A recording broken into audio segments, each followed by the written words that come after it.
Quote, I think humor is a question of intelligence. And people who don't have any humor, I always suspect them of being dumb. I mean, life is short and we're all going to die. Life is unbearable, so if we don't laugh at it, it's too much. end quote. Marjane Satrapi was born in Rash, Tehran on November 22, 1969, spending her first 20 days there before the family moved to Tehran. Growing up in an upper-middle-class Iranian family, she had the privilege of beginning her educational journey in a French language school. The family was headed by two parents, Ebi and Taji, both quite politically active. They supported leftist causes against the reign of the Shah, who was in power from 1941 to 1979. She explored this in Persepolis. It must be noted that her family has quite a legacy itself, given that her maternal great-grandfather, Nasser al-Din Shah, was the Persian emperor from 1848 to 1896, and her maternal grandfather was once the governor of the Yelan province. And despite their history, her family, just like all other Iranian families, fell under the rule of the Islamic fundamentalists who gained power after the Iranian Revolution of 1979. The Satrapis were an artistic family. Everyone drew, painted, or played music. Now, Marjane's mother, Taji, wasn't so concerned about what path her daughter chose. Her main concern was that she would be the best at whatever she did choose. Spending most of her time with her mother's aunt up to the age of 7, Marjane was inspired to explore the world of art. A painter, the aunt told young Marjane how she always longed to be the mistress of married men. To her, the role of the mistress was the best role. Now, Auntie was quite eccentric, which apparently was a prevalent trait in the family.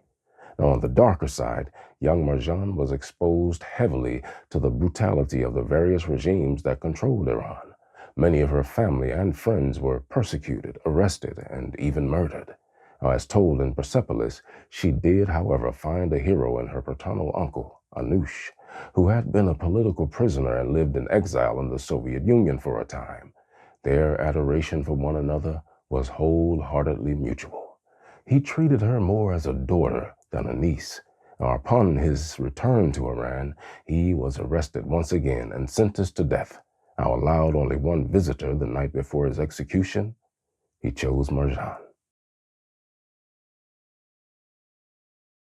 Taji Satrapi instilled in her daughter the deep understanding that she was a human being first and foremost. Our parents never emphasized that she was a girl. Rather, they made known that anything that a human being can do that is humanly possible, she could also do. Their advice was clear. Above all else, study. Our studies, they insisted, would give her the ability to do whatever she wanted and live the life she wanted. If she didn't study, however, there would be hell to pay. So she decided that doing well in school would give her what she most wanted, namely peace. But as typically happens, her teenage years arrived accompanied by rebellion coursing through her veins. Well, needless to say, her parents grew concerned for her safety. They'd, of course, encouraged her to be strong-willed and defend her rights, but she sometimes pushed matters to the edges, which led to trouble with police as a result of disregarding modesty codes and buying music banned by the regime. Trying to do what they deemed best for their daughter, they arranged for her to live with a friend of the family in Vienna, Austria. So, in 1983, at age 14, she arrived in this completely different world to attend Lycée Français de Vienne. I think I said that right. Anyway, she remained in Vienna throughout her high school years, often moving from one residence to another as situations changed, sometimes staying with friends when that was required. Unfortunately, circumstances occurred which led to her becoming homeless. She lived on the streets for 3 months until she was hospitalized with an extreme case of bronchitis. Fortunately, she recovered and returned to Iran. Back home, she studied and obtained a master's degree in visual communication from the Islamic Azad University in Tehran. In 1989, she met and eventually married classmate Reza, an Iran-Iraq war veteran. The marriage fell apart, however, finally ending in divorce in 1994. In 1993, growing more and more aware that the situation in Iran did not suit her, she eventually made her way to Strasbourg, France, continuing her studies at the Haute École des Arts Iran.